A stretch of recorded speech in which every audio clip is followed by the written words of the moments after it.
Hello beautiful soul! Welcome back to my channel. This is Mei Chang. I'm from Japan. Capricorn Kabayan. This reading is for you. Maraming salamat muna sa aking subscriber, new subscriber, cross-watcher, at sa mga bagong pasok dyan. Welcome na welcome kayo sa bahay ni Ate Amy. Maraming salamat ngayon sa nakataba na puso yung mga comments. Dahil halos lahat kayo is resonate. Yung comment lang makabayan ng iyong energy is naiwan niya. Pati pangalan niya binabasa ko. Makuha yung iyong energy. Tingnan natin yung iyong challenge sa mga natitirang araw ng May 2024 at alamin din natin ang feelings ng iyong person. Tao na nakakonect kay Capricorn. Maraming salamat pala sa mga nagpa-personal reading. Kung gusto po na personal reading, nasa baba po ng video ito, how to contact me. Okay? Kaya na-reading mo tayo ha. Huwag yung kayong kahangilan sa inyo. Tao na nakakonect kay Capricorn. Anong nararamdaman mo kay Capricorn? Anong nararamdaman mo kay Capricorn? Question. 7 of Cups. Intention mo kay Capricorn. Explain natin yan. Explain ko yan na kung ano.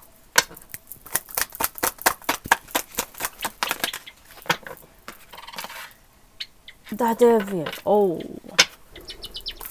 At ano naman ang iyong behavior? The 6 of Cups. And Capricorn, anong nararamdaman mo sa tao na to? Sa person na to? Tingnan natin ang iyong challenge. No? The King of Cups. And what is your challenge? Kuhanin yun sa inyo ha. Baka ang, wow, the Wheel of Fortune ang challenge mo. Baka ang karelasyon nyo is dalawa or nakakonect sa inyo is dalawa. Well, Universe, ano po ang inyong advice kay Capricorn sa mga natitirang araw ng May 2024? The 8 of Wands. At overall energy po ni Capricorn sa mga natitirang araw ng May 2024. Please show me. The 6 of Pentacles.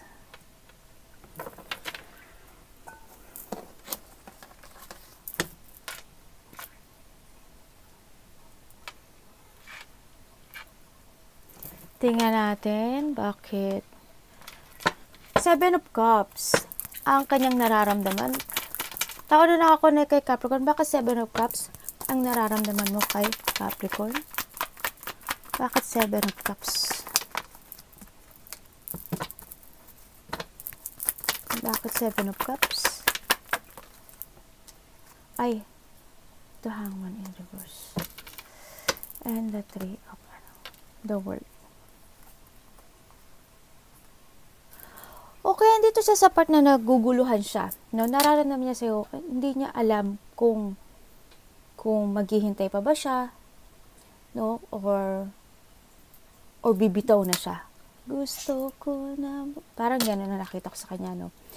Pero hindi yung sa part na nagkakaroon siya ng delay, nagkakaroon siya ng self-limiting sa sarili niya. No, handun yung part na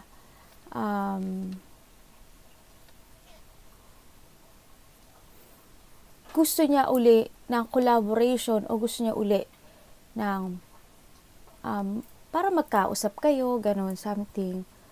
Then, parang hindi ko alam kung may closure kayo o wala kayong closure o nag-uusap kayo o hindi. Ayun, nakita ko sa kanya.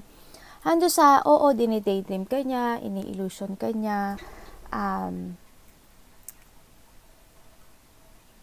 something delusion, something ganon, no? Wini-wish ka niya, actually, pero hando yun sa part na hindi niya talaga alam, naguguluhan siya kung kailangan niya pa bang lumaban or lalaban siya. Pero they want to fight eh.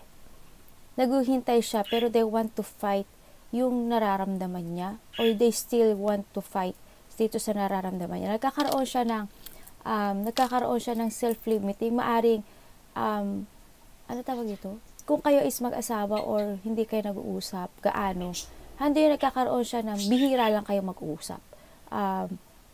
Limitado yung bawat salita, bawat communicate, parang ganun. I don't know why, kung bakit, no, sa nakita ko. Hindi ko alam kung kayo is magkaibang lugar o magkaiba ng place, ganyan. Kung mag-asawa kayo, ganun din. Parang may sarili-sarili kayong mundo. No? O kaya naman, pinag-aaralan niya muna or ikaw, no? Kung ano yung pwede niyang sabihin sa'yo para parang hindi magkasakit, kaya siguro ganun, mas pinag-aaralan niya muna yung siguro yung sinasabi niya o yung mga kikilos niya. Siguro ganun nakikita ko, or vice versa to. Dito rin sa banda na to, nakikita ko dito, mag-ingat tayo, no? Para malapit sa puso, ang nakikita ko dito, siguro may paglabas ng pera, no? Ang nakikita ko. Okay. Ibig sabihin, ingat may nakikita akong mako-confine malapit sa puso mo. Tingnan natin. Either sa kanya or sa iyo, no? Sa nakita ko dito. Bakit the devil ang intention mo? Tao na ako na kay Capricorn. Bakit devil ang intention mo kay Capricorn? Kunin nyo ha, baka vice versa to. Bakit devil ang intention mo kay Capricorn? Puso mo.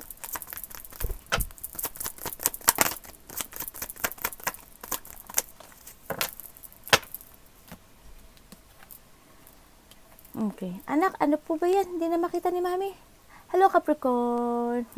Hindi makita ni Mami. Tatakpang mo yung mata ni Mami.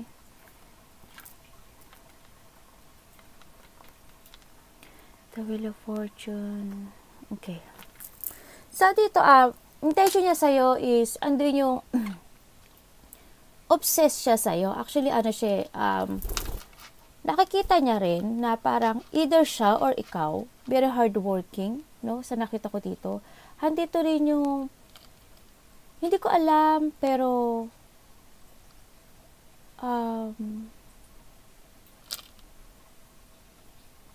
nagkakaroon ng, ano ko nga to. Sandali, hahukayin ko lang to Gusto ko makasigurado. Bakit po, death,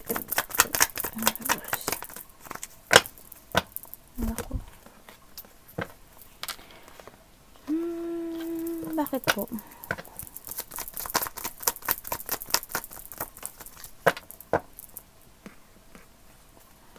Okay. Intention siya sa'yo, handin yung obsession, handin yung, I don't know kung tingin niya sa'yo is obsessed ka sa trabaho or vice versa ito, no? Handin naman yung ginagawa mo ang lahat, pero nagkakaroon lang din ng delay or transformation, no, sa'yo. Sa kayo or sa kanya, yung nakikita ko dito. And then yung isa sa inyo is parang gusto ng magbabago. Sa nakita ko dito, no. Kung kayo is magkahiwalay, ang nakikita ko dito, they want one more chance dito. Intention niya is magbalikan kayo muli, isa pang pagkakataon, ang nakikita ko dito. And then, pero nahandun yung takot, handun yung hindi siya makapag-choose o hindi nagdadalawang isip siya kung tatawagan ka niya, hindi kanya tatawagan, ikukunin ka niya o hindi. No? Sa nakita, kung kayo naman is magkasama, no, or boyfriend or hindi lang talaga nag-uusap o mag-asawa kayo, hindi yun sa part na may obsession when it comes sa inyong dalawa. Either work or both of you. Or, no, yun na nakikita ko. Or obsessed ang isa sa inyo sa, I don't know why, sex, something ganun ang nakikita ko. O then sa ibang banda, nakita ko rin na if magkaaway kayo, handin yung may paglala, no? May paglala, parang mas lalong lumalalim yung mga galit or ganyan. Something galit, away man yan, puot man yan, something ganun. Sa nakita ko dito. Sa iba naman, gusto uling isaayos o gusto uling ayusin itong relationship na to. Siguro kung kayo mag-asawa, medyo kulang kayo kasi nagkakaroon ng limitation when it comes to both of you Kulang lang kayo sa pag-uusap dito. Siguro dito sa situation nyo, siguro mas more communication, mas more good, no? Sa nakita ko dito. Mas kailangan nyo pang i-give effort yung bawat isa para mas more kayo maging close, mas more kayong mag-share ng mga goals nyo or yung mga nasa thinking nyo. Yan ang nakita ko. No? Tingnan natin, bakit 6 of Cups? Ang behavior ng tao na to sa'yo. Ay.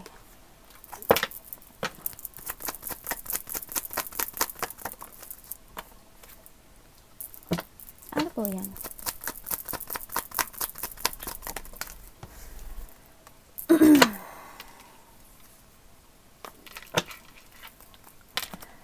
Okay, behavior niya, either ikaw o siya ito, no? Handito yung, oh my God. Alam mo, Capricorn, kanina ko pa talaga nakikita to. Pero there's a sun naman, ibig sabihin, may maganda pa rin magaganap o mangyayari, no, dito.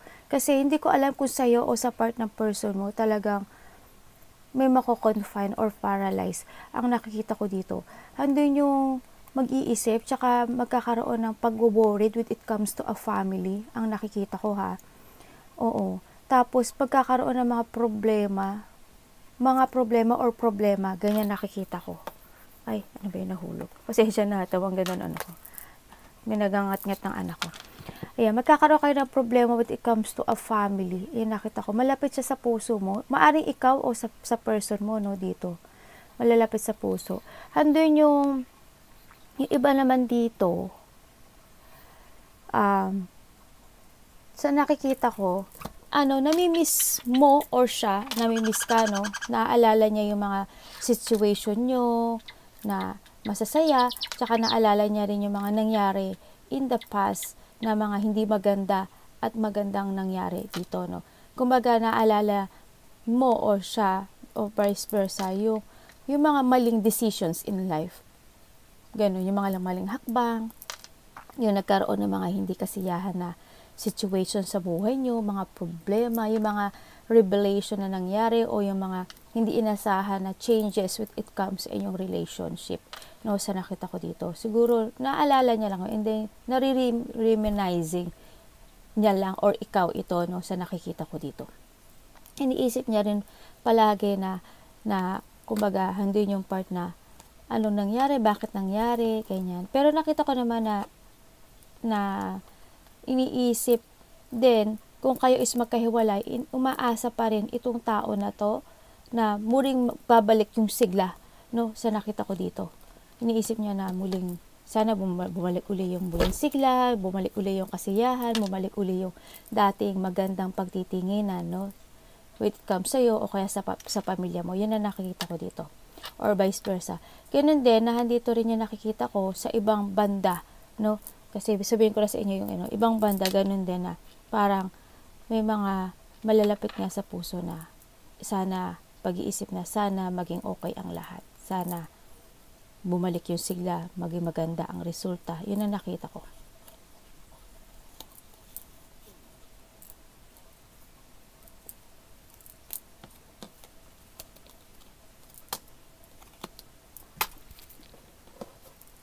Nandun talaga na they feeling trapped. Kung sa pag nagkahiwalay kayo, they feeling trapped dito sa situation na to. Naalala niya yun. Yung situation na yun na nangyari, na nawasak yung foundation na to. No, sa nakita ko dito. Nare-reminiscing niya yun. Yung mga decisions in life, yung mga maling hakbang, yung maling naging plano, no? King of Cups. Bakit King of Cups, Capricorn, ang iyong nararamdaman sa tao na to? Please show me.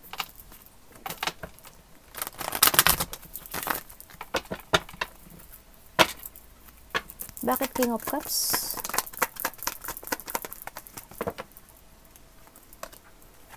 Bakit po Five of Swords? Ay. And the Three of Pentacles, Nine of Cups, Five of Cups, the Sun. Okay, ang nakita ko dito sa'yo, nararamdaman mo sa tao nito, andun yung you keep your feelings no? Hindi ka totally showy when it comes to a love. No, sa nakita ko dito, andun din na, maybe you support this person, or andun yung when it comes to a relationship, kaya mong balansehin yung situation mo, dito sa relationship, or vice versa to ha, dito yung relasyon yung dalawa. no? Andun yung gusto mong ibigay lahat dito sa tao na to, yung gusto niya. Maaring ikaw is mapagbigay ka when it comes to a gift, or hindi ka man nagbibigay ng gifts, andun yung you want to show your feelings, pero I don't know, pero you keep your feelings no? Parang hindi yung binabalanse mo lang siguro yung situation. Nandun din sa minsan siguro, medyo, hindi ko alam kung naiinis ka dahil sa trabaho mo, or nag-iisip ka when it comes sa pagsusuporta or pag-iintindi dito sa relationship na to. Minsan napaiisip ka rin siguro every night, o hindi ka nakakatulog dahil dito sa sitwasyon na meron ka. No, yun ang nararamdaman. Siguro ganun, iniisip mo siya every night, or vice versa to, o iniisip mo yung relationship nyo. Ganyan. Kung ikaw is nagsusuporta dito sa tao na to, o halimbawa mag-asawa kayo, kahit na kinikip mo yung feelings mo, kahit na hindi ka ganun ka showy, gusto mong ibigay lahat para sa kanya. Gusto mong gawin lahat para sa kanya. Kahit wala na lang siya maibigay sa'yo, you want to do everything sa kanya na ikasisiya niya. Parang handun yung pinag-iisipan niyo mo palagi iyon na kung ano ba ikasisiya niya, kung yun pa, ganun nakikita ko sa dito you still collaboration, and ano ba yung wish niya, ano ba sana maging masaya siya, kahit na ano lang yung maibigay ko sa'yo. Parang, ay anak, anak, ano ba yan? Kut-kut na naman. Anak, mawala na tayo ng card. Puro bungi na yan. Ganun ang nakikita ko. Minsan nga na rin, ikaw nakakatulog sa pag-iisip when it comes to a problem, no? Nagiging emotional ka dito sa situation na to. Yan. Gusto mong gawin lahat para sa kanya. No, gusto mong gawin lahat para sa kanya. Ay, ano yun, puro anak ko, puro dumi. Hindi naman yun anak, Kut. Tingnan natin. Wow, the Wheel of Fortune. Ang iyon challenge, Tingnan natin. Bakit po the Wheel of Fortune ang challenge ni Capricorn sa mga natitirang araw ng May 2024? Bakit po Wheel of Fortune? Please show me. Ang challenge ni Capricorn. Please show me. Wow! Oh my God! Wheel of Fortune again. Doble. Saan ka? Wow, new beginning. Oh my God. Wow. May mga didesisyonan ka, sa nakita ko dito, sa mga plano mo. Mukhang may mga plano at may mga pag-iisip. Ako nakikita, may mga didesisyonan sa buhay. Bakit po the Fool? Please show me.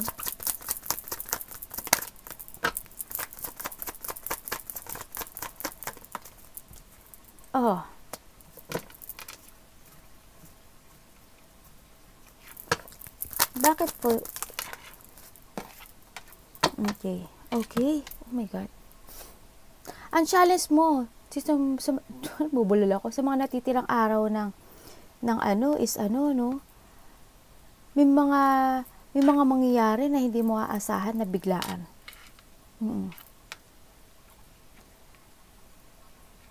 May mga pagbabago ako nakikita sa'yo. Hindi aasahan na pagbabago na maaring unexpected. Ito, a blow up emotion, maaring masaktan ka, or makaramdam ka ng pain, pag-aalala, disappointment man yan sa trabaho or saan man yan part ng buhay mo. Magkakaroon ng mga intense sa iba, magkakaroon ng mga emotional pain. Medyo may lungkot ako nakikita, and then sadness sa iba or trauma sa iba. Hindi ko alam kung may magkakaroon ng conflict or hindi pagkakasunduan, magkakaroon sa iba ng loneliness, depression, or you feeling hopelessness sa ibang situation. And then, or maaring heartache, maaring sa iba is pagbabago with it comes to a separation sa iba, or confusion, makakaramdam ng hindi parang pag-aalala at hindi kasiyahan. Ako nakikita, Yun na nakikita ko. Basta mga biglaang mangyayari na pagbabago sa'yo. Yun na nakita ko. Handito rin yung sa banda na nakikita ko na you try to make it change your life sa ano ba to? Ano tawag sa Tagalog mo? Sa kaya ng mabubuti mo. Ano tawag? Tanga-tanga ni Ate Aimee. Sa, ano ba tawag dun? Ako, nabobobo na naman ako. Sorry talaga, nabobobo talaga ako. Ano ba to? Gagawin mo ang lahat ng power mo to change yourself. So, yun ang nakita ko. Tanga-tanga lang ni Ate Imay. Ganon. Kahit na minsan nahihirapan ka, kahit na minsan nasasaktan ka, you try your best to change sa mga pagbabago mo sa buhay mo. You want to change, you chase your dreams, ganyan. Kahit ang hirap, kahit ang sakit, kahit ang hirap kamtin, kahit ang hirap abutin ng pagbabago, gagawin mo ang lahat para lang magkaroon ng pagbabago sa sarili mo, sa mga situation mo. Yun na nakita ko. Hindi ko na hustisyahan yung yung Tagalog na yun O, diba? Bubita lang. Okay. Bakit po 8 of Wands ang iyong advice, universe, kay Capricorn sa mga nagtitirang araw ng May 2024? Please show me. Bakit po 8 of Wands? Please show me. Bakit po 8 of Wands? Salamat po.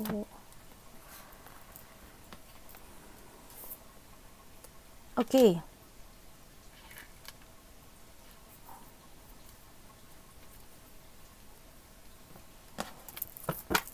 Bakit po?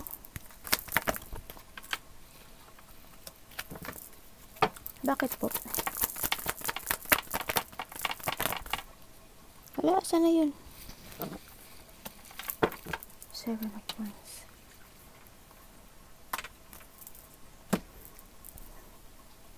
Sa nakikita ko dito, ang advice niya sa'yo, kailangan mo daw sabihin yung mga gusto mong sabihin sa malalapit sa puso mo. Halimbawa, asawa mo, girlfriend mo, sa panakasalan mo man yan, sa nanay mo, sa tita mo, yung sa malalapit sa puso. Sabihin mo yung gusto mong sabihin. No? Ang nakikita ko dito. Kung ikaw is nahihirapan na sa buhay, kung ikaw is nadidrain, or you feeling weak, no? Ganyan. Or yung ayaw mo nang lumaban, or nalilito ka sa destination mo, o nalilito ka sa gusto mong gawin. Ganun. Pwede ka raw magsalita. No? Be honest to yourself, and sabihin mo yung gusto mong sabihin sa kanila. Ang nakita ko dito. And tsaka maging matapang, no? Para magkaroon ka ng mental clarity, you need to speak sa mga malalapit sa puso mo, yung mga pagkakatiwalaan mo. Kung gusto mo magsimula o pagbabago o change o hindi malito sa direction sa buhay mo, sabihin mo sa kanila, no? Kasi sila rin ang makakatulong sa iyo para magkaroon ka rin ng clear purpose, or basta maging matapang, strong, and time to step up, no? Sa nakita ko ito. Sa ibang banda rin, sa nakikita ko dito sa iyo, Capricorn, may tao na maaring hindi ko alam kung tita mo, nanay mo, asawa mo, ang nakita ko dito, or lawyer mo, something ganun nakikita ko. May tao daw na maaring kumausap sa'yo, sa nakita ko dito. I don't know why, pero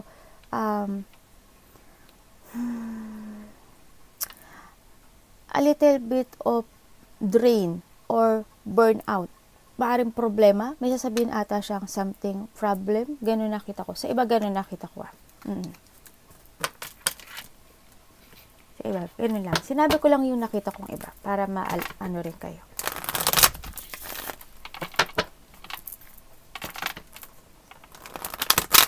Tingnan natin. Bakit po 6 of Pentacles? Ang overall energy po ni Capricorn. Show me. Bakit po 6 of Pentacles? Show me. Please show me.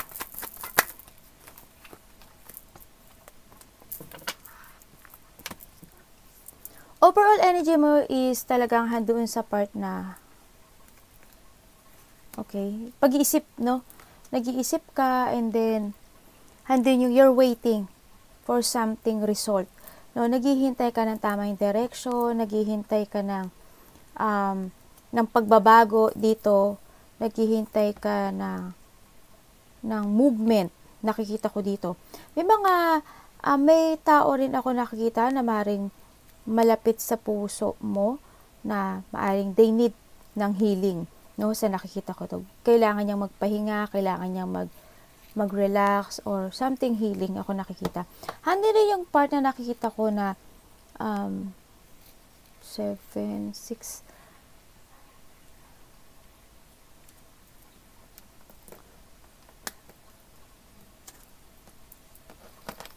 teka lang hugutin ko to. Ibig sabihin, naghihintay ka, nag-iba sa inyo naghihintay ng result may hinihintay. Iba sa inyo, when it comes, ang energy mo is more on giving more on understanding, more on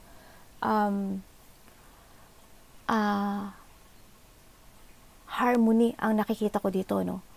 Pag-balance ng mga situation when it comes to yourself, family, and work ang nakikita ko dito. Naghihintay ka rin ng tamang daan, nakikita ko dito, no?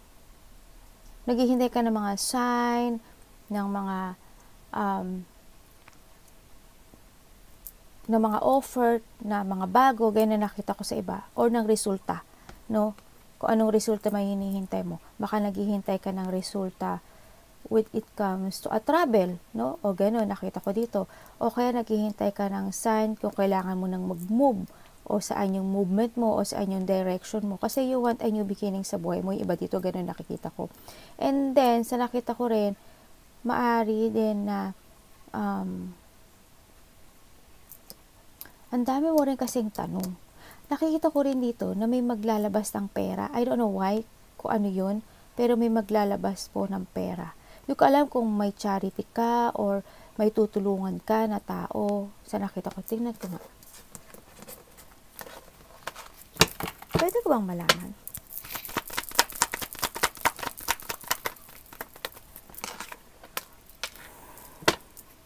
Ano po yan?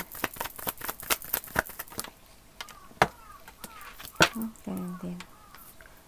Magkakaroon ng emotional, when it comes to sa trabaho, maaring medyo, nakikita ko kasi yung anggulo ng, magkakaroon ng, hindi ko alam kung may irita ka lang, or magkakaroon ng problema when it comes to work or job, or naiguguluhan ka lang sa mga iniisip mo sa ngayon, sa nakita ko. Yun na nakikita ko. May mga situation na kailangan mo maging patient at mga pagtitiis ako nakikita. Naghihintay ka ng bagong sibol, o bagong liwanag, o bagong sigla, o bagong pag-asa sa situation mo, no? Sa nakita ko to growth. Yun, nakikita ko kasi you want to grow, gusto mo mag-forward sa mga plano mo, gusto mo i-explore mo yung sarili mo. Naghihintay ka ng malaking pagbabago or new horizon sa buhay mo, sa nakita ko, no? May mga iniisip ka rin situation. Yun, nagiging emotional ka kasi. And then, siguro, nakita ko dito, you need to be aware, self-evaluation, and yung mga mali at nakaraan na mali man o good things, you need na ma-learn doon, no? Yan, you need to learn from the past, and kailangan din ng transformation when it comes sa'yo, no?